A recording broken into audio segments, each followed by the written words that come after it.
Betul kan? Betul. Kalau saka ni baru lagi gerakkan ibu jari. Mula-mula lagi dah duduk dengan dia. Mula-mula lagi. Gerak. Kalau betul aku cakap tanya ni, menggerakkan ibu jari. Oh, mula-mula lagi. Berapa tahun dah duduk dengan dia? Berapa tahun dah? 1 tahun? 2 tahun? 2 tahun dah? 2 tahun dah dia buat orang tu buat dia kan? Mu keluar dah? Membalik tuanmu dah? Boleh? Membalik tuanmu boleh? Sebelum aku penjara kamu. Mana tu? Mu nak aku penjara kamu ke ataupun nak aku pulang balik pada tuanmu? Mu pilih? Ataupun mu nak aku sembelihmu? Aku ada 3 pilihan. Membalik kat tuanmu, Tolong. aku penjara kamu, Tolong. ataupun aku sembelihmu. Tu dinosaur. Mu nak mana? Dinosaur. 1, 2, 3. Adik. Ha? Ini jual Mesir Remah. Jual kat Mesir Remah ke?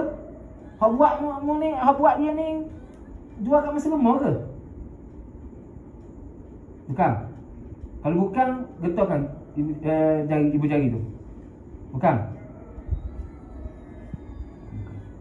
Kat mana ke? Nak tanya. Nak tanya. Kawan dia jual Mesir Remah. Kawan jual air kopi. Kawan jual air kopi ke? Ha?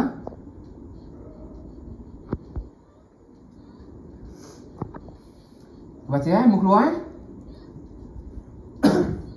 hak saka ni berapa lama dah? Setahun? Cuba betul? Oh, baru lagi.